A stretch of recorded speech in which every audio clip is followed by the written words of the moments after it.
What is up, everybody? Welcome to the Grind Time Full-Time Fantasy Podcast. I am your host, Adam Krautwurst, as usual, here on the Grind Time, and with me is Shawn Child. Shawn, you and I are getting a lot of hours in here on the podcasting lately. I feel like we're going to be in lockstep with a lot of this stuff, huh? Yeah, well, I mean, hopefully I learned something from you or overlap your drafting, right? So That's we'll see what kind of style we end up drafting. I'm done all the background work, and now I got to get to where I got to get in a draft. I got to grab the steering wheel, and I got to make some decisions. And who do I like, and how do I want to build these teams, and the draft flow is going to change a lot. So it should be interesting, as the summer progresses. Yeah, that's right. Time to hop in. Time to get off the sidelines. And I listen. I know you'll get in. You're going to be max center in a lot of these tournaments. But also with us tonight is Glenn Karant, Glenn Snake Karant, as you guys know him in the fantasy streets. Big time, high stakes player. He's finished in the top 10 at the main event at the FFWC, everywhere from pick 3 or spot 3 to spot 10. So he's made quite a bit of money over there. Maybe this year is the year that he comes in the top 2. Glenn, how are you doing, sir? I'm doing quite well, thank you. I'm delighted to be with you two lovely gents on this Friday evening, and it's an honor and a privilege. Thanks. Look forward to it. Of course. No, this is going to be a lot of fun. Tonight, we're doing another full-time fantasy championship draft. This is a tournament, $350. This is the mid-stakes tournament over at the FFWC. And the grand prize is $50K. So this is pretty sweet. Friday night draft, 9 o'clock. This is perfect time for me. Gives me a chance to get the kids in bed, although it's summer vacation. They're not in bed. Who am I kidding?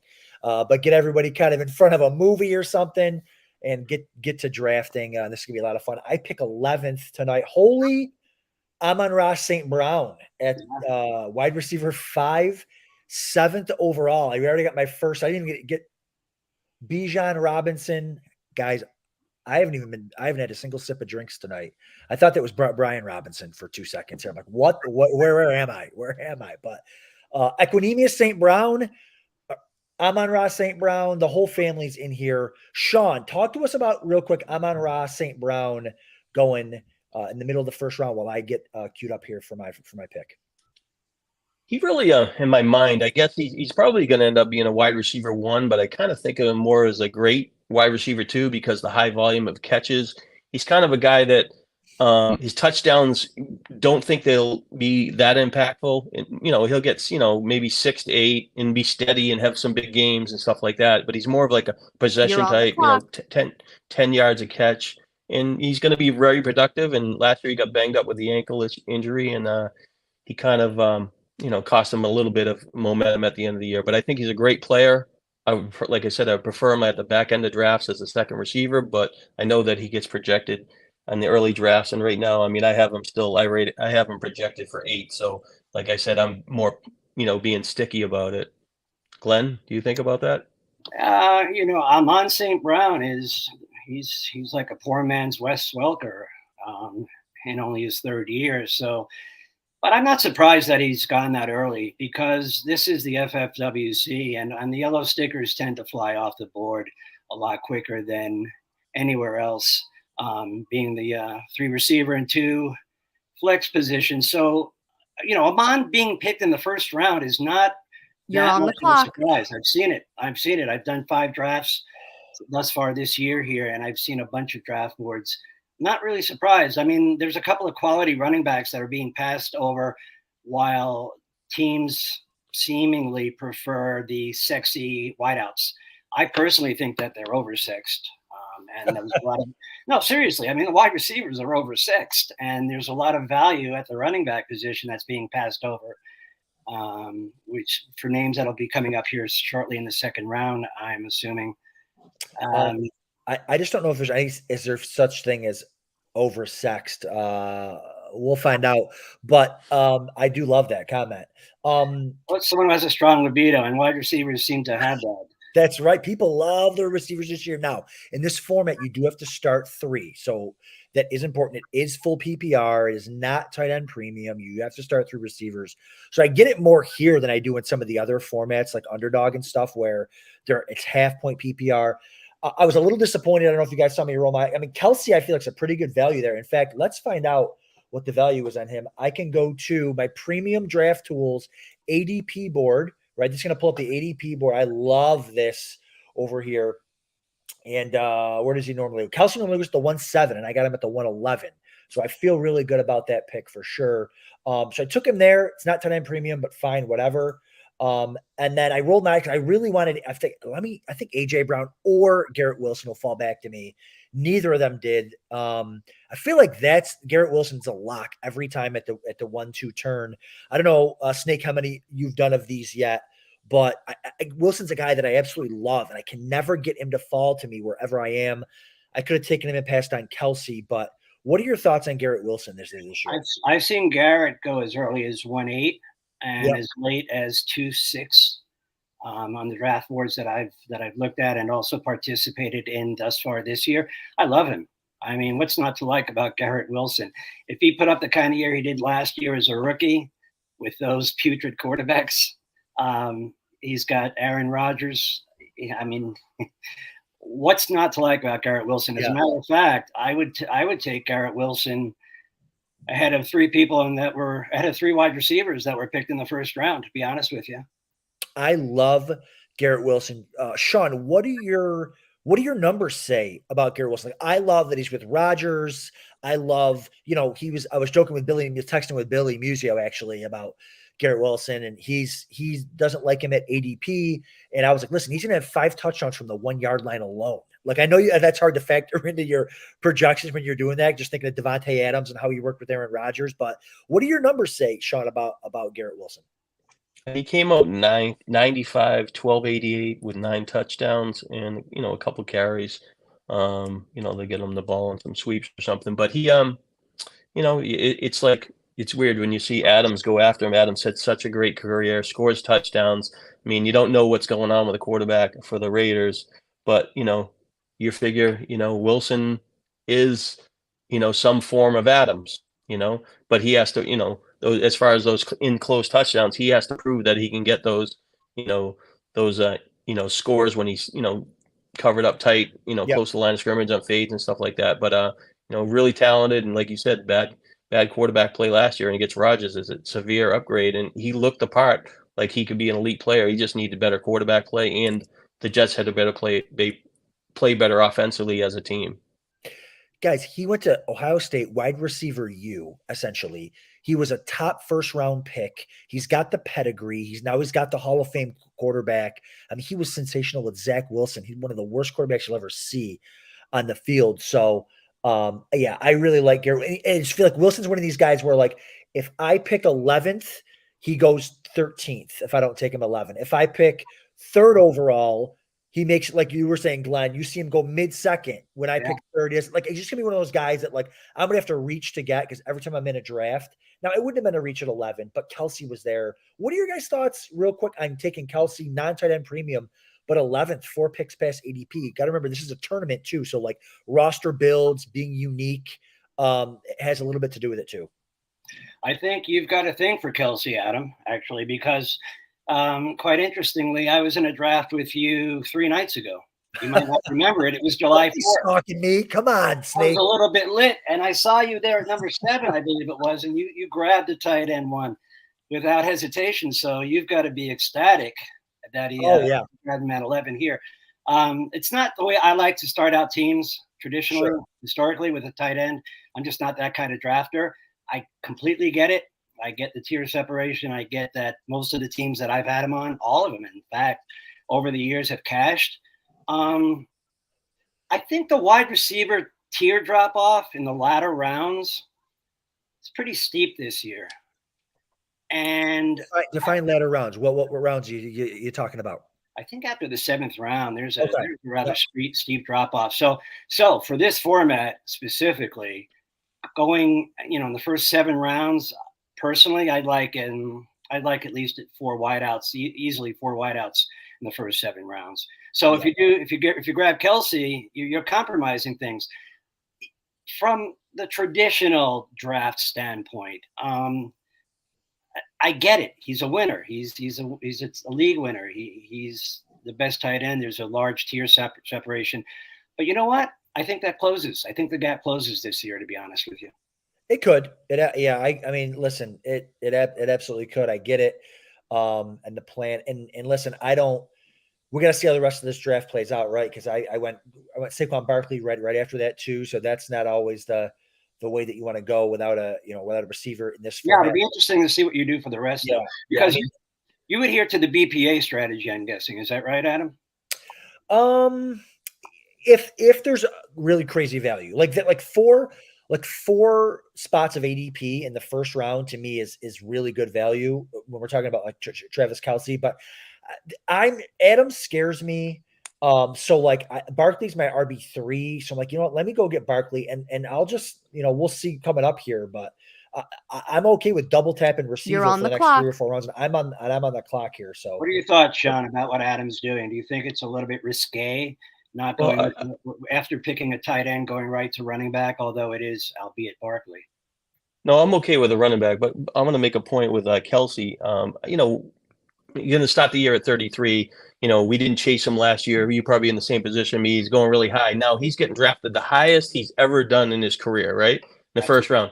And he's deserving of it because there was only 4 or 5 running backs and wide receivers that beat him last year. He plays for Kansas City, a great quarterback. He's definitely the top option in the passing game. So I went back and looked at Tony Gonzalez, great tight end for Kansas City in the land at the end of the career. And after the age of 33, played 5 seasons. He had 409 catches for 4,187 yards and 35 touchdowns.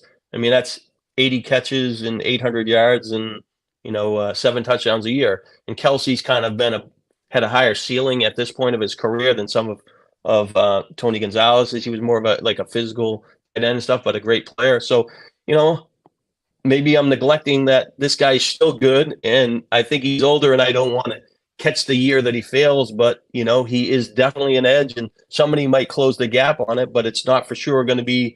Maybe Andrews did it 2 years ago. Maybe it's not this year. They have a little more wide receivers. I mean, definitely Pitts is going later, and so it's a difficult task, but I think that he is an edge and he's worth taking. And sometimes you just got to take the best player, and now he has to get 3 good receivers, or however he wants to do it, 3 over the next 4 rounds and kind of catch up. Right. So that was my question, more or less. I don't mind the choice of Kelce necessarily, but to choose a running back after you're taking Kelce in this format, where most people play 5 wide receivers, including the flex, is a little bit risque. Yeah. Well, sorry, go ahead, guys. He just has to play a little bit of catch up on wide receivers. I'd like to see what Adam does here, actually, in the next few rounds. Yeah, last year I didn't do this article. I was going to bring it up and I don't have it. And it kind of defines what, especially in this format, like what do you need out of the second flex position? And it's really like a 10-point player, and it might be a little bit less. So you got a 10-point player, you want to beat that. You need 11.5 for the first flex position, and the top wide receiver or lead wide receiver that you're going to get, or whoever you're going to be the player.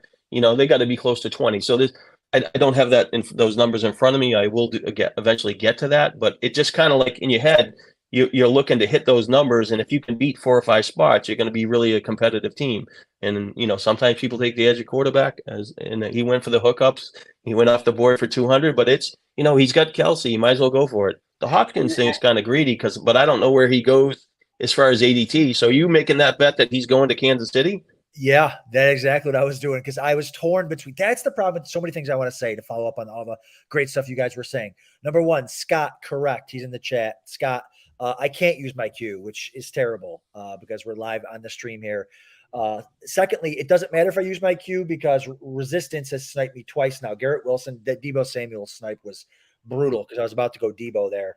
All these receivers in here, Hopkins, Judy, DJ Moore. I mean, Drake London went really high, actually. I would not have taken London at wide receiver 19, but so I needed to go receiver, like you were saying, Glenn. Like I can't just avoid it anymore. I gotta start pounding receiver here. And I'm like, let me go with the guy that I got. Kelce, I got Mahomes. Mahomes is such a corny stack, the Kelce Mahomes thing, because like everyone's doing it, and you always hear about the win rates with it. But I'm like, you know what? Let me just do it.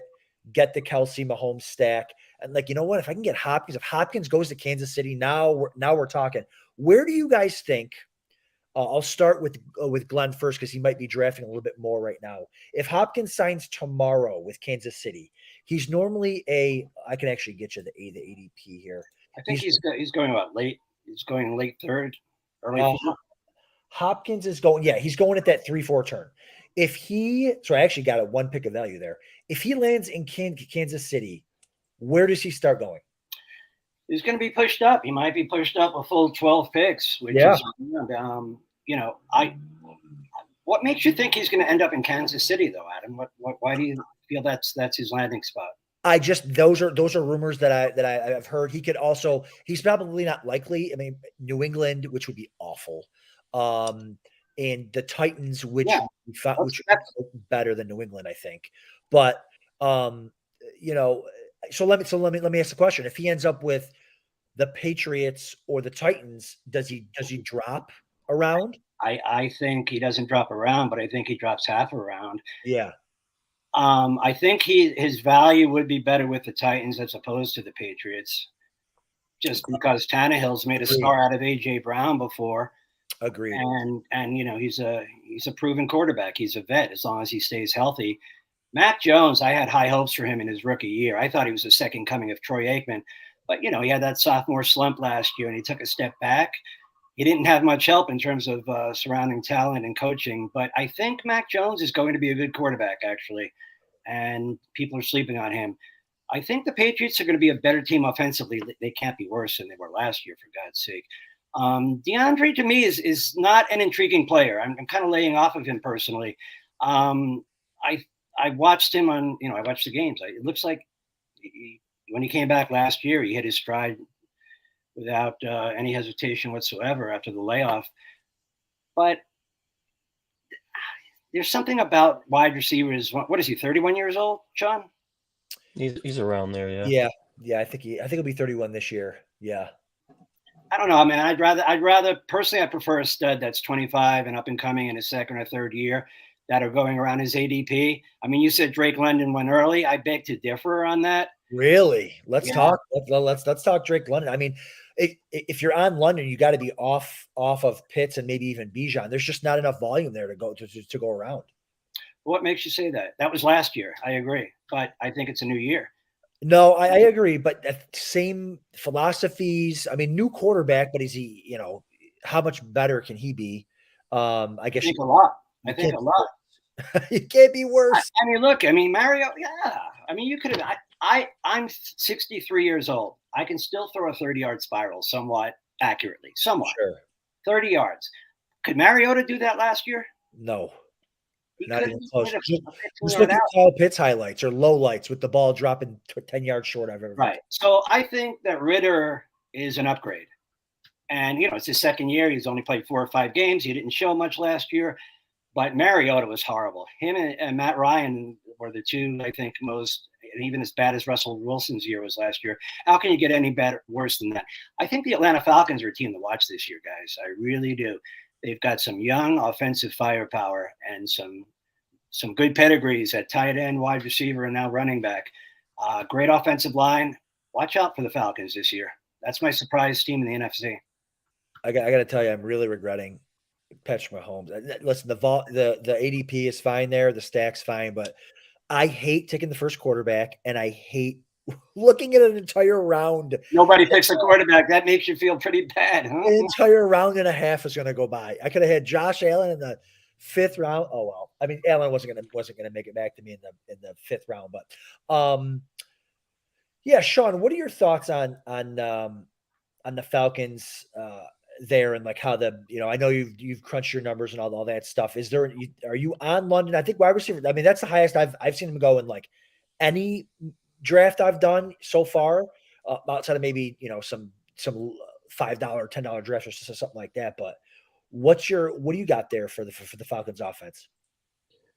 I mean, I definitely think Ritter is an upgrade, but I only see them. I got them down for throwing the ball 557 times. I mean, 457 times. Sorry, and they're going to run the ball 550, and they ran a ball a ton last year. They got 2 great running backs. The quarterback's going to run.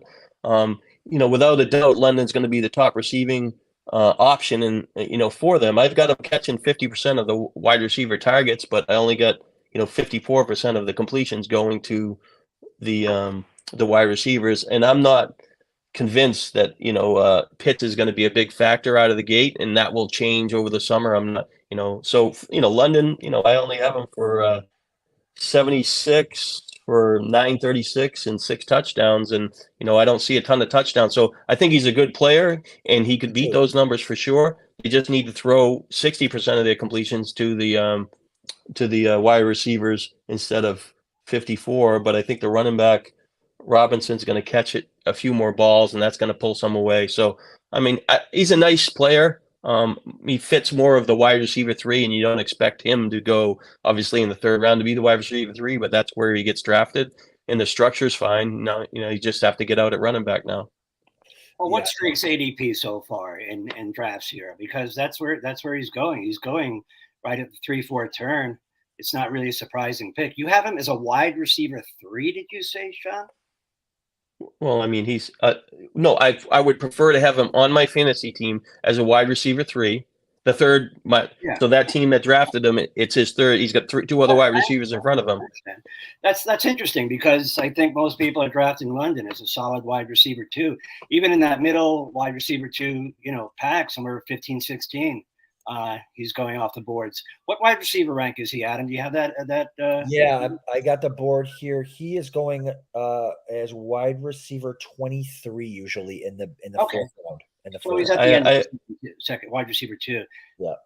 I have him projected as the 30th.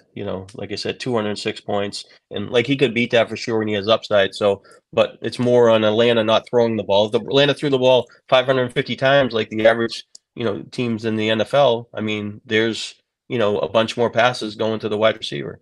So but that we'll see how Ritter does. I mean, you've got him 7 points down below ADP, 7 spots below ADP. So that's why you wouldn't get London. But let me ask you a hypothetical question. By the way, can you put up the board a second again, Adam? Or you're picking? I'm actually about to pick here. Because it's interesting, Shawn. You're on the clock. There's been a lot of chatterboxing about draft slots thus far in the drafts in the FFWC, Shawn. And those that are in the first 5 or 6 slots tend to go with 2 to 3 running backs in the first 5, 6 rounds. And those that are on the back end of the draft, meaning 8 to 12, are going more wide receiver heavy, just based on a BPA dynamic when drafting and roster construction. So when the draft board goes back up, I think it was position number 4. I don't know who's drafting from there, but he's bucked the trend here of recent FFWC drafts by going with 5 straight wide receivers from the 3 hole. And conventional wisdom has been against You're that. on the clock. Stating that there's some running backs that should have been picked. Like he passed up Brees Hall. Well, you got to pick, right, Adam? Yeah, I'm picking right now. We're good. Go ahead. I'm sorry, Adam. I don't. No, we're good. Yeah. It's like that's like a Santos draft. Load up and you just try to get one decent running back, and then you try to fill in the gaps. That in these type of drafts, like even though you're fading the the quarterback position, you still get good quarterbacks and tight ends later. So it's just more. It's weird for people to look at it. It's just different. If I understand the 0 running back strategy fully. I completely do. I'm talking specifically, Shawn and Adam, about it going toward the front of the draft. You don't see this kind of composition where there's 5 wideouts going in the early part, front end of the draft, as opposed to the latter end. Because the running backs here, arguably, are a lot more valuable. Like, take a look. DK Metcalf versus Brees Hall. Or Tony Pollard. I mean, who would you rather have on your team? Pollard and Hall, or Metcalf, Higgins, Deontay, and Olave? Yeah. No, I agree with that. The other thing, too, is if you're drafting Cooper Kupp, which I am at the 3 spot, like I love Cooper Kupp this year, he's a wide receiver and a half.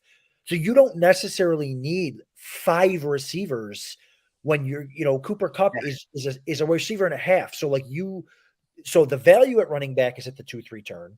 And also your stud Cooper Kupp, Chase, Jefferson, those guys are such good receiver. Like you don't need to load up on 5 of them. And that's my point. You don't think that and let's just play devil's advocate for a moment. Team Frost at number 3.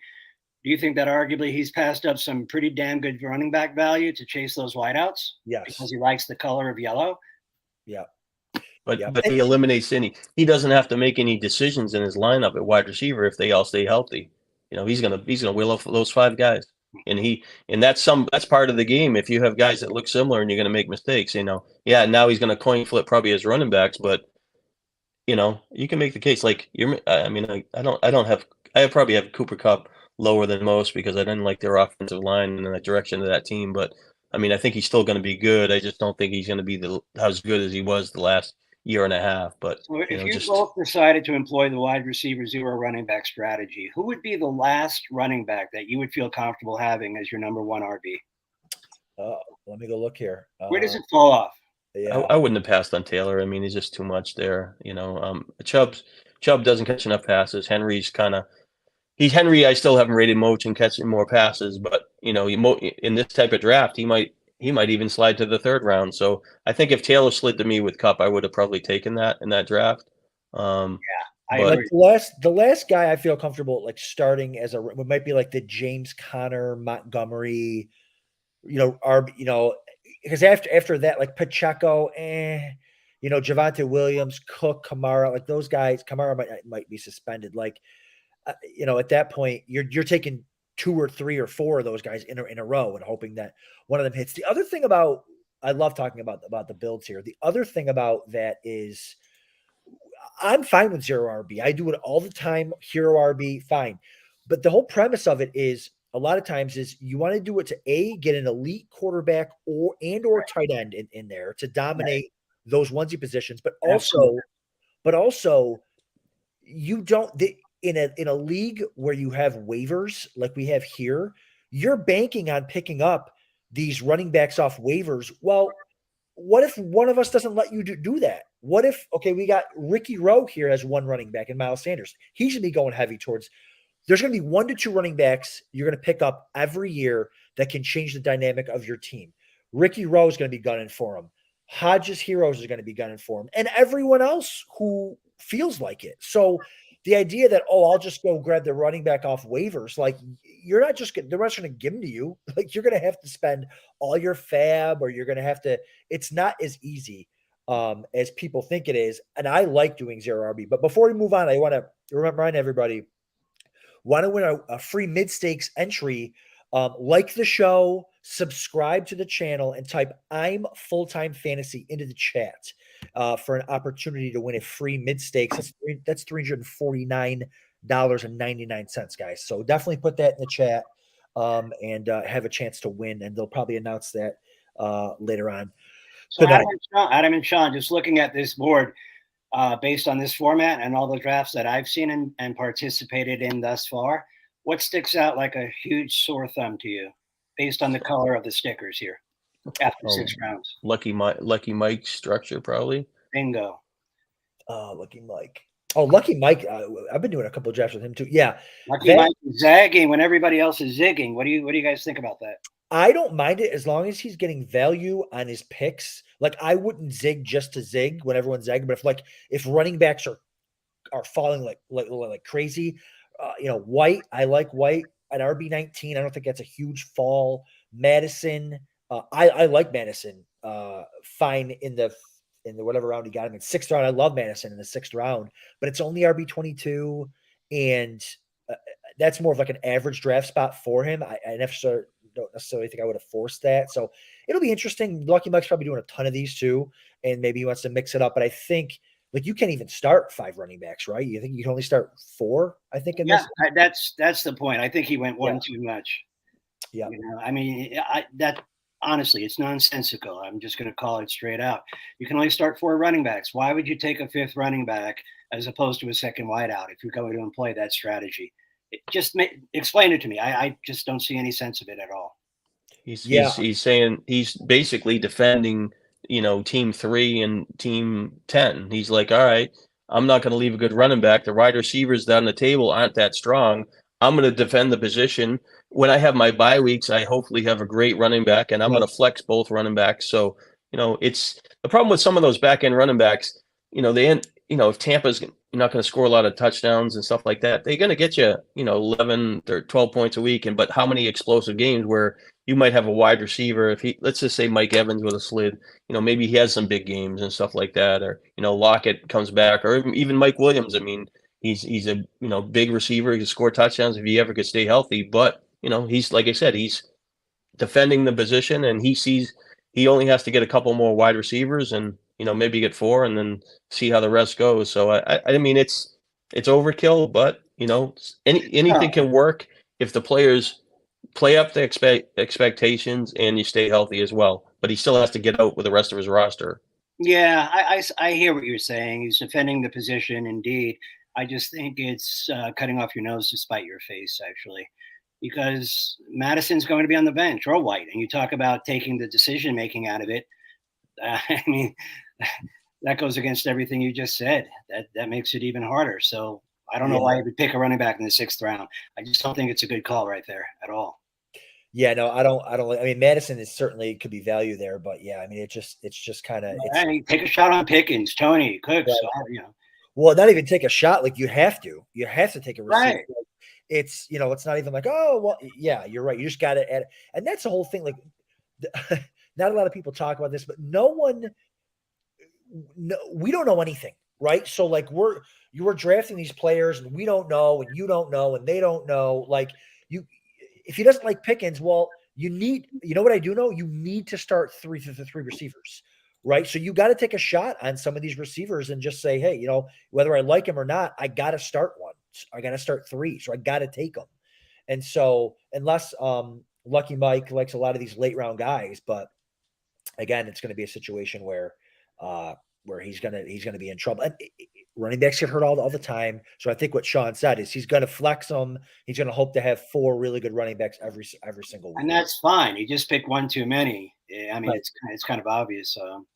Well, he went quarterback next round, so he took the advantage there rather than gambling on it. Okay. We're in a range where a lot of receivers are going to be, 11 to 9-point players. Well, the quarterback tier falls off right after the first 7.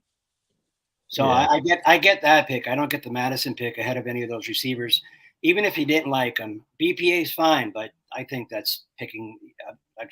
That's just. Hey, but he could always have vision and like players, later on. And if he's identifying some breakout players and he hits on them, I mean, a couple years ago when Jefferson came to the league, he was like a 13th rounder. T. Higgins was getting drafted.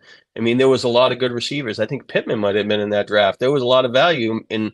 Sometimes you see it, and a lot of times these drafts earlier compared now that we're drafting in say closer to September when opening day, the draft board tightens up and the advantages other positions aren't there. So if he sees players he likes later on and he sees how it's going, I mean sometimes it can work out. I'm not like I said, it'll be interesting to see how that team does.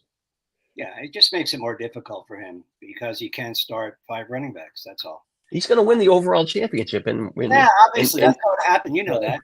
What looks hard and putrid on draft day looks a lot better on Christmas Day, and vice versa. That's how it works. I hear you. It looks okay. It looks fine. But once you see who he drafts at the next, say, 3 receivers, then that'll probably give you like, maybe he has a chance. Okay, last thing, I don't want to crap on Lucky Michael. I don't even know Lucky Mike. You guys might be best friends with him. Last thing, though, it's interesting to take the detour for DJ Moore, right? Like, why DJ Moore and not another? You know what I mean? Are you on the clock? Yeah, I am. I know who I'm picking up. I am on the clock. I was going to take Gabe Davis, but there's resistance again, killing me. Tell me why. Not resistance. He's a sniper. When you're in the 11th position and going into 12, you got to control that corner. And if the guy's getting the player under the corner on you, you're not doing your job. Well, hold on. In my defense, I liked Bateman over to Gabe Davis. So I was fine with that. I was hoping. So tell me, okay. So quick little 1v1 here: Gabe Davis or Quentin Johnston? I say Gabe. I would probably, the Johnson guy. I mean, he's obviously interesting, but he's still the 3rd receiver. Listen, plus the running back is going to catch a ton there. So don't be the Johnston guy, me. Okay, don't act like you've never heard that Johnston guy. You haven't even heard of this guy or something. Come on, he's a He's a stud, Shawn. You know it. I know it. I did want Gabe Davis, though. I will say that. But I ended up going Bateman. So here's my run, right? It was Kelsey, Barkley, Mahomes. What am I going to do at receiver? Hopkins, Marquise Brown, Treylon Burks, Rashad Bateman, Quentin Johnston. I'm okay with that little run there with the way that I started. Do you guys hate it? That worked out very well for you. Right? It really did. I think that worked all right. Bateman, Snake, talk to me about Bateman. Where are you with this Ravens passing game? Do you think a healthy Bateman is the clear one receiver there? It's funny you mentioned Rashad Bateman. After the year's over, I don't look at drafts. I pay attention to football news, but I don't look at the draft board throughout the Super Bowl month of February or March or April or May or June. So when I come back in June, and I'm looking at the board, and I know that the Ravens drafted Zay Flowers, and I know they added OBJ, but I've drafted Bateman in 3 out of my 5 teams thus far in this format, the FTFC here, to win $50K. I'm a big Rashad Bateman, and I don't want to really talk about specific players because I have to compete against these guys that I'm drafting against, but I'm walking a fine tightrope line. I love Rashad Bateman at his ADP. Oh, I love hearing that. Shawn, Bateman, 80. I think we talked about him at the AFC North, but I forget. Where were you on Bateman? I just don't. He was like 64, 800, 6 touchdowns. I think he's a good player, needs to stay healthy. Me, the gambler mentality of me, probably would have taken Michael Thomas over both of those guys. Really? I mean, when he was on the field last year, he looked like he could do it. They're going to throw the ball probably 600 times, and now you're looking at an offense. It's the tight ends catch. I got 130 passes. They throw a ton to Andrews. The backup tight ends are pretty talented. Beckham and Flowers are decent receivers, but I don't see Bateman scoring 10 touchdowns, and I don't see him catching, 90 balls like Brown did a couple years ago. I mean, he still has to prove that he can stay healthy. Where I know Thomas has missed a couple of years, but when he was on the field last year, he was productive for the 3 games. And, if he comes into the healthy, but like I said, What was Bateman when he was on the field for 4 games? He was quite productive also. So you'd rather take a chance on a receiver like Thomas, who's 7 years Bateman senior, and they both have thus far in their careers considerable injury history. No way. I'll take Bateman all night and day over Thomas. I'll take the guy that has done it before rather than the guy who has to get there. I mean, we don't know where Bateman's going to go. Where Thomas has been. He doesn't even have to be. He could be half of himself of the 149 catches, get 75 balls, and he's still beating Bateman, Quentin, and Gabe Davis in catches, most likely. I don't think Michael Thomas loves football anymore. I think he's done. His foot shot. But what I do want to show you guys is this. Well, Shawn, let me just ask you one more question on that before we move on, Adam. I'm sorry. Yeah, why would you not pick a guy who hasn't shown what he can do yet? Why would you want to pick him after he's shown what he can do? It's too late. Why can't? No. Bateman's had a couple chances, but he's been banged up and he hasn't stayed healthy. So I think he's talented, but he's not in an offense that's going to throw the ball 600 times. They're running team. The quarterback's going to score a lot of rushing touchdowns. The tight ends command so many high percentage of the balls. Like so I said, you're not buying into the offensive coordinator being new and then adding 2 receivers like Flowers and OBJ and. I got Lamar throwing the ball 525 times, so I have him throwing more, and he's close to 4,000 yards.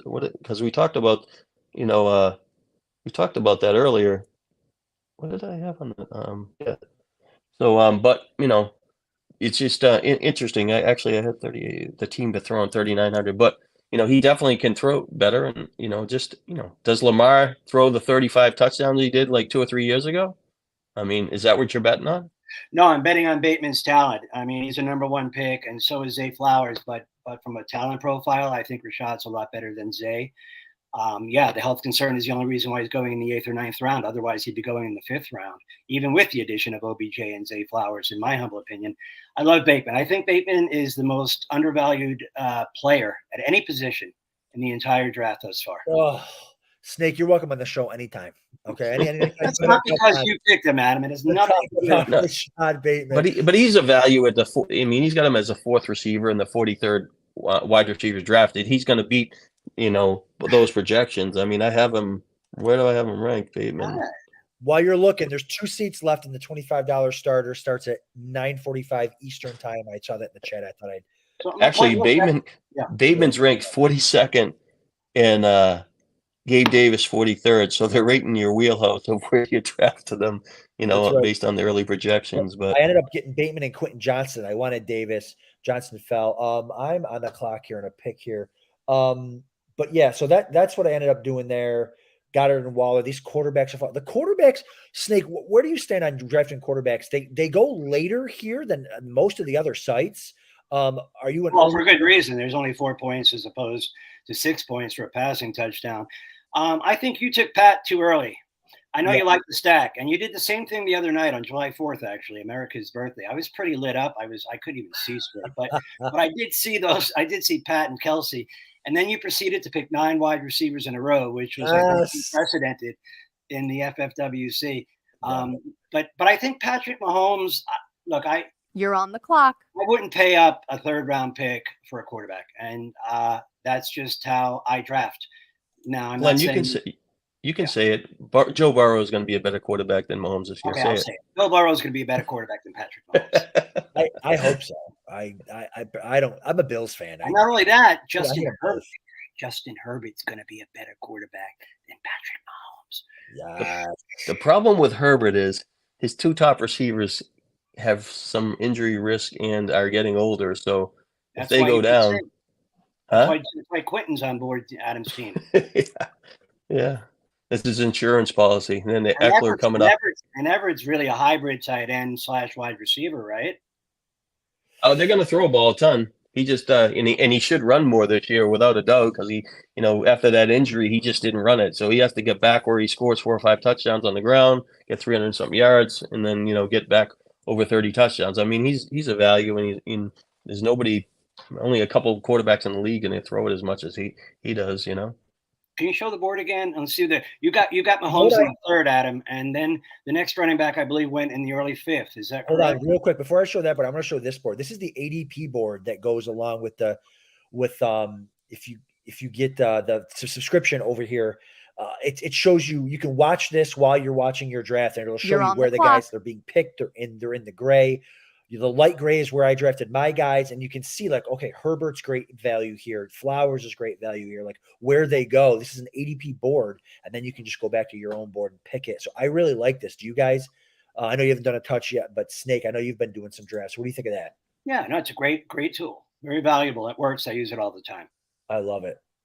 Nico Collins, Romeo Dubes go. I'm on the clock here. The old days, you didn't have the caddy of the draft board and the ADP to help you. You had the piece of paper and had to do your own research, and you didn't know what anybody was going to pick. When you walked into the first drafts in the high stakes market, you were, I'm taking Chris Johnson or in the middle of the 1st round. I'm taking Randy Moss in the 2nd, and he caught that 2007 year. You could have a great season, but those are the years of the highlighter years. I used a pink highlighter. That was always good luck. But talk about the quarterbacks, because last year started a trend, obviously, with the tier separation in the quarterbacks, and now folks are paying up. Even in the FFWC. I mean, for quarterbacks to go off the board in the 5th round, you took Pat in the 3rd, but 3 quarterbacks, Allen, Hurts, and Jackson, go off in the 5th. Then Burrow at the beginning of the 6th. But after the Herbert and Lawrence and Fields, do you feel that there's a drop-off and that folks should wait for the next quarterback for at least 2-3 rounds? Or do you think that someone should take a shot on a Dak Prescott or a Dak Prescott or Deshaun Watson per se?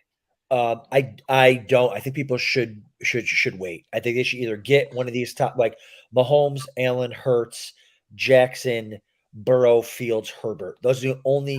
I mean, Lawrence. We talked about him a little bit the other night. He's kind of like the gap between like the next tier. I think kind of he's in a tier of his own. But I would generally like to wait. Here's the thing about taking a quarterback like Mahomes in the 3rd round. I did him specifically because of the stack, but B, again, we don't know. It's hard. This 3-4 turn sucks this year. I'm not going to lie. Like there's just so many question marks, so many, Keenan Allen, London, Hopkins, there's so many question marks. You know what I know? I know that Allen and Hurts and Mahomes are not going to bust unless they are hurt.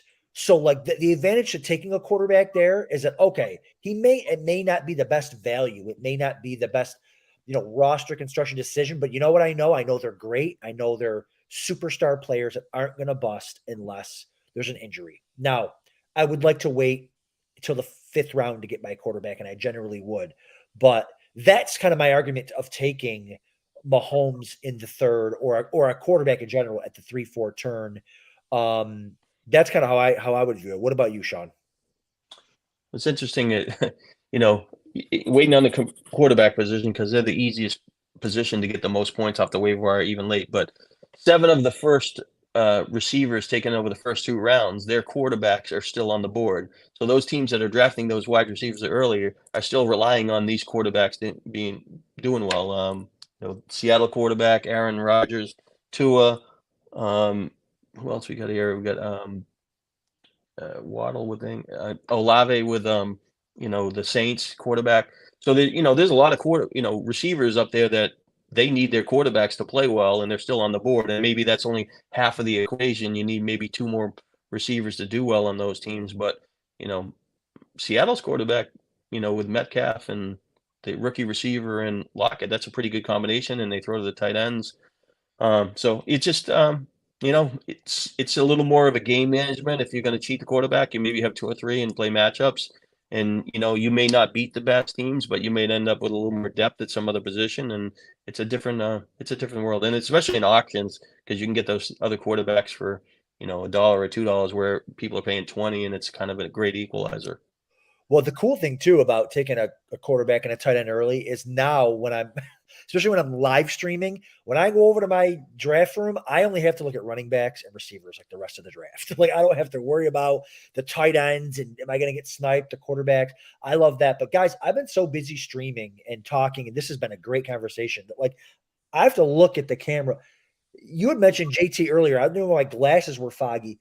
Metcalf and Higgins went ahead of, like, Jonathan Taylor, like Breece Hall. Like, to me, I get the receivers and the 3 receivers, but, like, JT was going at the 101 last year, 102 last year, and he got hurt.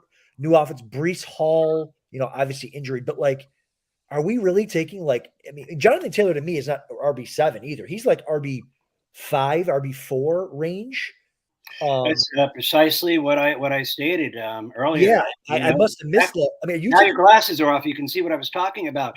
I think they chase the wideouts a little bit too much here. Looking for again, they're oversexed. I think they passed up some good value. Not only Jonathan Taylor, but Chubb, and arguably, well, I didn't pass up Pollard, but picking before JT and Chubb, Higgins and Metcalf are too interesting. Wide receiver 15 over RB7, even that's a little but when you get like Taylor isn't RB7 to me. Like, Taylor's like RB4. I don't like it. I love to start. JT falling to what's his name? I can't even see. Parlay all day. Right. Parlay all day. And then Stevenson 3rd. I think that's a hell of a start. I would have constructed it different in the 4th round. I've got my 2 solid backs. I don't know who's there in the 4th coming back. 1, 2, 3. I get Kenneth Walker. He's looking to add as many points as he can. Again, I just don't want to come out with 1 receiver after 5 rounds. Love his players. Nothing wrong with it. I just want to come out. I don't want to be with 1 wide receiver after 5 or 6 rounds in this specific format. Do you concur or not? Shawn, go ahead. Yeah. Well, on one of those points, you got Christian McCaffrey and the Eckler team. They obviously wanted to come out 1-1 out of their first 2 rounds and take their chances who was going to fall in the next round.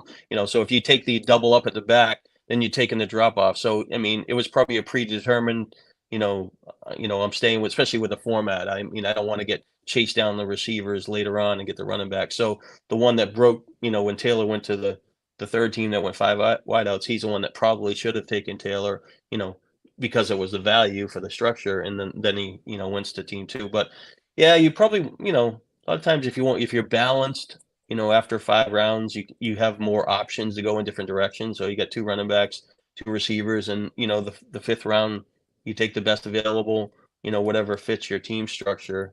But it's dictated what happened before earlier in the draft for your team. What Look are at your this thoughts real, on real Calvin quick. Ridley? He's been going a lot too early for my taste personally. He's going ahead of some pretty damn good receivers there in the middle of round 3. Yeah, real quick, look at this, another premium tool here, this stack finder. So right in the middle of the draft, I can go look if I'm thinking about building a stack, see how many teams have it. Only 2 teams so far in this entire full-time fantasy mid-stakes competition have Jamar Chase and Jonathan Taylor. Yeah, So yeah. that's a pretty sweet little deal there. Great. I think that's tremendous value to get JT There. at 211. Yeah, for sure. I mean, that team's going to come in second to Adam's team, right? Of course. Come on. Oh, shoot. I got 13 seconds left. Hold on here. Oh boy. Oh boy. What would you do? What would you do, Shawn, in this position? He's taking another. Michael Gallup is what you do in this position. Shawn, what are your number? We haven't gotten to the NFC East yet. Gallup, he's saying he's healthy this year. I think they're really going to open it up. I know there's a lot of target competition there, but you lose Schultz, so that's some more targets to go around to the receivers. Again, this is a late round guy here. Let me see where hold on one sec. Draft board. He went as wide receiver 62. I mean, I should be okay with that, right? Yeah, I don't have him rated, close where it is because the Cooks is in the way there. You're on the clock. The tight end position does have a drop off, with Schultz out of there. They'll probably split it up. So there could be a few more targets, but I wasn't as aggressive at the wide receiver position, with Lamb commanding 110 catches, 1,400 yards, 10 touchdowns. Cook was 66, 770, and 5, and he's got kind of a proven resume, so he could be a little bit higher. So Gallup, he was kind of a disappointment, but he was coming off an injury. He definitely could bounce back and be more like a 6,800 guy, but I have him projected kind of low out of the gate. I don't see. Dak's 593 pass attempts, so they've thrown it high more than that in the past. So I'm just I have him under projected, but we'll see how the news shakes out. Snake, where are you on the Cowboys offense? Are you in the middle? Are you worried about the play calling of that antiquated coach over there wants to run the ball all the time? Where are you on them?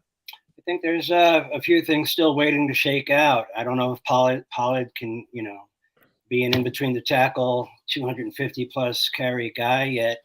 And you've got a few free agents like Leonard and Kareem and even Zeke who might go back.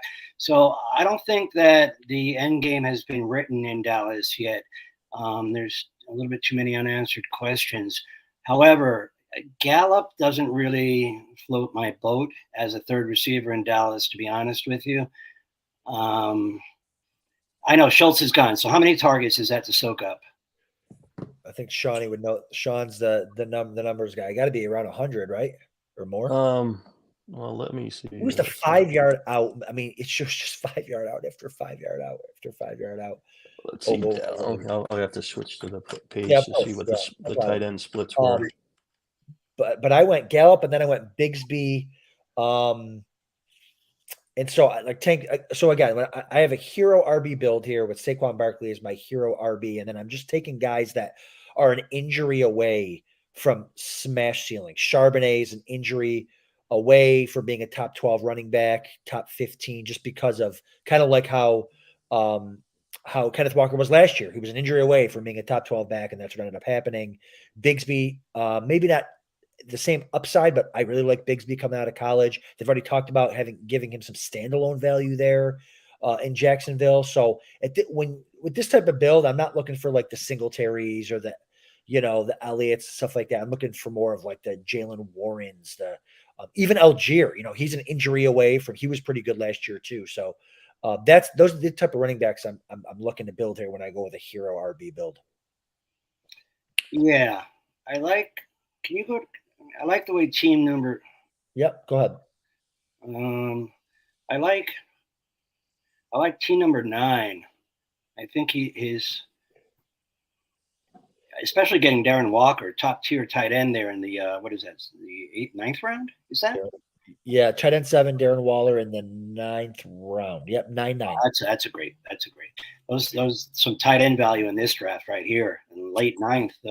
Got it, especially Waller and also Ingram. Yeah, super happy.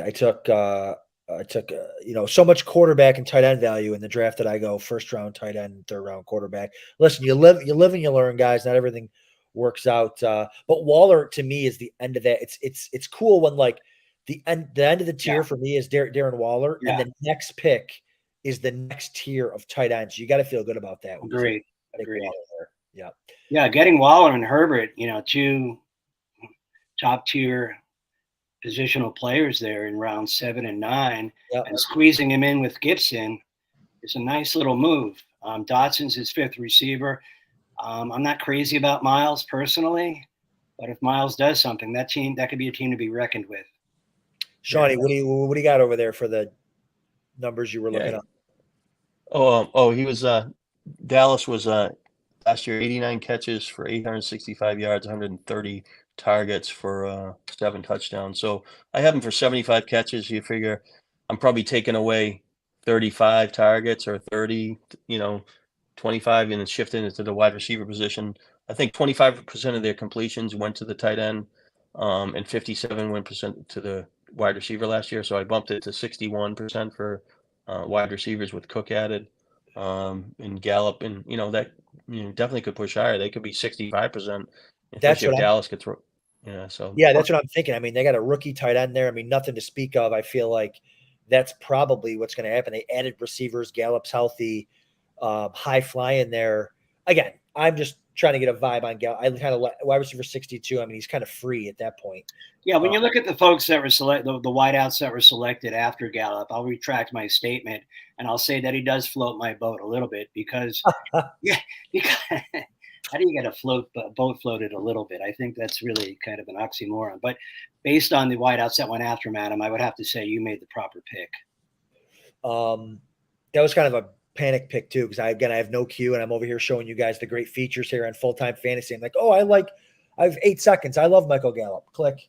But yeah, so just kind of going through some of these builds too, some really interesting stuff. And I was looking. I love micro takes on players and talking about like what Shawn and I do with Jody. We're going through all the projections of the specific players, but the builds and stuff, the way you're talking about it, Snake, is just super cool too. You're like, you can have the projections, but you still got to build your roster and all that. So we started 5 receivers here for Team Frost out of the 3-hole, follows it up with 5 running backs and a tight end with the next 6 picks. Is that, if you're going to go with a 0 RB approach, is that how you would do that, Snake? Absolutely. Categorically and unequivocally, that's how I would do it. I might have snuck. I would want to get one of the top tier quarterbacks, to be honest with you. Sure. So for me, I personally would have felt a lot more comfortable having either Fields, Lawrence, or Herbert on my team, and grab Pacheco and come back and grab Dillon and Brian Robinson. I'd feel a lot better about my team if I had that build. I completely agree. And again, Dak is still fine. QB 11. We just talked about all the weapons that they're going to have there. But yeah, I completely agree. That's the thing. Like, there are some not rules, but the people sometimes get lost in like strategies and like, it's 0 RB. You just don't take RBs. Well, that's not really the case. You don't take RBs, but you also get elite players at the other positions, and that's what you want to do there. Quick question too, while I'm on the clock here, a couple picks. Shawn, I'll start with you. What do you consider zero RB? Is it no running backs till the 6th round, 7th round? Can you take a running back in the 4th and that be 0 RB? What do you kind of consider 0 RB? I guess it would be dependent on the format. In this case, where you're taking, the 5 receivers and you fill in the flex, that would probably classify as the 0 RB. And maybe in a regular one where it's 3 wide receivers and 1 flex, maybe you're taking 4 wide receivers out of the gate. But some, I've seen plenty of times in other formats where people will take 5 receivers with just only 1 flex position, and they're looking for the extra depth, and they'll cheat the running back. But I mean, that particular team, he got a lot better running back depth than expected. When we saw in the 5th round, he had his 5th receiver. So I think he did pretty well. But the quarterback position, he's got a decent quarterback, and he can kind of manage that. Grab a couple extras and have depth, and he's looking like he's a pretty good team in this format. Yeah, but I think it could have been better if he had Fields and Scrap Pacheco. Yeah, but he doesn't have to make a decision. He gambled on Cook, so you don't even know where it goes. You're really big on not having to make a decision and screw up your starting lineup and leaving points on the bench. but you're saying that Fields is going to be, how much better? How much better is? Let's just send projections. In your mind, how many more points is Fields worth than Prescott? Per game. Yeah, is it worth 2, 3, 4? Is it? I think he'd be worth easily 4, 4.5, 5. Yeah, I haven't I actually have Prescott and them really close, but I have Fields, missing a couple games. So if he was projected, for one more game, he would probably be, like 9th. But it's close enough where. No. So what's the point per game difference between Prescott and Fields for you? That's how my brain works. Point per game. About a third of a point. But I have Fields missing one extra game. Yeah. I don't know how you project people missing games or not. It's pretty. Well, if they missed last year and the year before a couple of games, I have to price something in. If it's a Tom Brady, he hasn't missed a game in 5 years, 10 years, whatever. Real quick, Shawn, who do you think the backup in Minnesota is? Ty Chandler or Dwayne McBride? I would take Chandler. Chandler it is. Love it. And Justin Fields can throw the football also. People forget he's his receivers are better, yeah. Hey, and he's Fields won me a lot of money in a daily game last year, so probably didn't hear that story, but I had a good day with him at November 6th last year. So. November 6th. He got a tattoo on his shoulder with that on there. Listen, Snake's had a bunch of good days, more than me, finishing 3rd, 4th, 5th, 6th, 7th, and 9th, 10th in the FFWC. I love it. That would be the old high stakes fantasy football league in conjunction with the FFWC. Oh, gotcha. Over my career, I finished anywhere from numbers 3 to 10, never in the top tier. Yeah, not just in the FFWC. Are you going to Vegas this year, Snake? No, Snake and Vegas aren't really. They're a toxic match. He's wanted. Once he crossed the border, he's already got the lights go on. He's still hungover from last year. What do you mean? I'm still hungover from July 4th. I don't know about last year, but I got lit, and I don't really do mind altering substances. It was the first time in a while, so.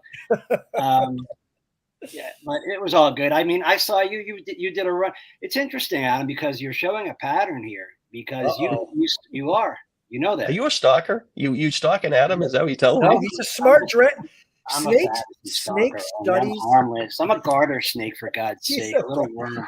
He's a hard. I had a guy. I was doing a 3K in Vegas. I never met the guy before. We sit down at the table. He's in the 1. I'm in the 12 or the 11, something like that.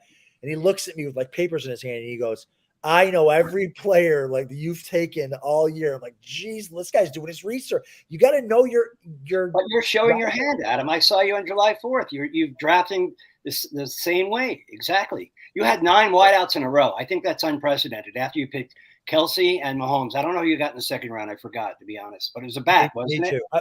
I've probably done 12 drafts since July 4th. It wasn't until the July 7th. You're such a snack addict. He drafts the same when you're watching. That's on purpose. He knows you're following. That's right. That's right. Listen, I'm a Snake stalker, man. Snake might do mind-altering substances, but instead of that, I just draft tight end and quarterback early. That's what I do to make my mind go crazy. Yeah, you want the edge at those 2 positions, which is interesting, and it's ballsy. I'll give you credit. It's ballsy. It takes cojones to do that. So, and you got to have cojones to win. I don't know what it is. It's something different. Are you going to do it every draft, Adam? No. But it might be more difficult to execute in a main event or even in the beginning of September than it would be right now. A lot of people are just, they haven't drafted. They don't know the player flows and their opinions. They're just kind of learning. And this is kind of a let's get in a low stakes event and see how it goes. And so good call. What are your thoughts on the Eagles' backfield, guys? Because I see here that Where did Walker where did Walker go tonight in this draft here? Fourth at 4-2, 4-11. Where's Walker? Kenneth. Let me see. Sorry, we're looking at Walker is 4'11". Went at 4'11", and Penny went at 9'7". I'm having a problem looking. Penny's in Philly now, so that's no problem. Penny Yeah, I'm 9'5". sorry. I didn't mean Penny. I meant Swift. Where did Swift go? My bad. Where did Swift go here? Swift. He went in the middle to round 6. Yeah, so usually there's like a 3-round difference between Swift and Penny from that Philly backfield. What are your thoughts on that? I'm curious to know. My thoughts are I don't want to fade either of them. I love taking Penny at ADP because, again, it's a situation where, you get him at RB 36. I truly think this. People might think I'm crazy. I think that Penny is a straight up better running back than DeAndre Swift is. Oh, no doubt. Okay. But he's never healthy. And so I think that's a problem there. Like if Penny can get the backfield to himself for a game, like if Swift's hurt or whatever, I love Penny. But I think Swift's a safer bet because I think Penny's going to be hurt a lot. And when Penny's hurt, Swift has a chance to be awesome. Not because Swift is good, but because they have an elite O-line and an elite offense. So with what you're saying is, do I think there's 4 rounds of difference? There probably shouldn't be, but I like it because you can get Penny. I'm okay with taking Penny or Swift. It depends on what my build is. What do you think, Snake? Well, let's assume they're both healthy, Shawn. I don't really want to tell you what I think at this moment, but let's assume they're both. But let's assume they're both healthy, okay, Shawn, throughout the entire year. Who's going to be the man there? Who's going to have better numbers come Christmas time? Well, the problem with the running back position for Philly is, last year, they have 61 targets, no touchdowns. They gained 5.46 yards a catch with 48 catches. Fritz doesn't throw the ball to his backs. Yeah, so Swift his value is in catching the ball, and he can make big plays. So I like him as a player, and he's missed like 3 or 4 games a year, but he really needs those probably 25 to 30 more chances. I have him projected for 40 catches, but for him to be like value as a RB2 as a PPR guy, he needs a few more chances. I think that they'll give Penny the second tier carries on the team, but if Penny gets hurt, then Swift gets a better chance, and then and maybe Gainwell is the guy that picks up. Okay, so I'm going to take that with a little bit of a grain of salt, only because you aforementioned that Zach Prescott was going to be a half a point below Justin Fields in points per game. And of course, I understand you gave him the 2 games injured, but I don't see that. I see a drop off after those first 8 quarterbacks. But you can't answer me how much though. How much of a drop? Is it 20 points? I'm not an analytical, data-driven guy like you, but I do understand points per game. That's where my brain it can comprehend and wrap it around. And I think Justin Fields is surrounded with arguably as good weapons as the Cowboys have. But will he throw the ball 33 times compared to 26 or 27 last year? With DJ Moore in town, he might just do that. Yeah, he definitely has more people to throw it to. I mean, like I said, Fields is looks like he's progressing. They helped him out a little bit by getting more. But yeah, as far as Swift, I would take Swift over Penny. Penny, I have him projected pretty low just because he hasn't stayed healthy. It's not like I don't like him. I was on him early in the fantasy career, but I used to draft him and get burned by a lot. But he had, he had a good run for Seattle at times, but he's also missed a lot of time. Yeah, I think what Snake was saying is if nobody if there's no injuries, I think for sure Penny is going to be the better back to have there. But I think it'll be gross for both of them if they're both there going here. By the way, I'm going to do these next 2 picks and then we'll jump off because we've already been pushing an hour and a half and we're going to be doing kickers and defenses here. No, that seems to be the conventional wisdom though on Swift and Penny. I mean, it's turned. The consensus has turned sour recently on Swift. The more time goes by, and it's getting higher on Penny. I think that ADP gap is going to close considerably as we come closer to the year starting. And if it does, I think people should start grabbing Swift. Yeah. No, those are good points there too. I mean, it's just. So you're a Swift guy, so you want him to slide. Is that what you're telling me, Snake? You could say it, even though. I think Burrow's going to score more points than Patrick Mahomes, Shawn. Let's go. You said that earlier. That's the second time. That's confirmation. And I stick to it. And Penny and Swift, no opinion at this moment. Let's go. All right. Well, listen, I got one pick left. I'm going to make it here live. You're on the clock because I could probably wait on this guy a little bit, but I love. I'm from Western New York, so I follow this team. The Orange, Shawn Tucker here. He was an incredible running back for Syracuse. If it wasn't for the heart issue in the combine, he would have been a third round pick. Yeah, where'd he go, in the 6th or 7th? He did undrafted. He went on undrafted. UFDA. Wow. Yeah, undrafted, and so I think he could be a thing there. If not, it's a 16th round, and I'll cut him. But I think he might be as good or better than Rachaad White. But that's like my little guy running back that I've been taking late in these drafts. So I end up with Valdez-Scantling and Tucker. Let me run through my team real quick before we get off the stream. Kelsey at tight end, Mahomes at quarterback. Running backs are Barkley, Charbonnet, Bigsby, Brown for the Bengals, Chandler and Tucker. And my receivers, I didn't quite do 9 straight this time, Snake, but I got Hopkins, Marquise Brown, Treylon Burks, Rashad Bateman, Quentin Johnston, Zay Flowers, Michael Gallup, and Marquez Valdez-Scantling. So I'm banking on. Made up some quick ground at wide receiver there late. I think that was well done. That's sticking Charbonnet in the middle. I mean, too bad you didn't have a little Charbonnet with your Bijan. That would have been a nice combo. But I like it. Yeah. I mean, for what you did with the first 3 picks, I don't think you could have done much better with the choice of wideouts. What do you think, Shawn? I think it felt right. Yeah, I think it came out well. I think the team 3 beat you though. That's fine. Listen, I'm gonna Team Frost. We're coming for you. We're coming for you. But before we go, I just want to remind everyone to put I'm Full-Time Fantasy in the chat and have a shot here to win a $349 mid-stakes team here over at the FFWC. Snake, thank you so much for joining us tonight, dude. You were awesome. Appreciate it. It's been a pleasure and an honor doing it with you guys. For the record, I like Team 9 though. Ooh, I just want to state that. Ricky Rowe? Yeah. Love it. Ricky Rowe. So we got Team Krautwurst, obviously, but also Team 9, Ricky Rowe. The main reason I like is what he did with his squad. It's my player selection would have been different, but I like the fact that he was able to procure a top quarterback and tight end, which is what you did, but he did it a lot cheaper. He did it much cheaper.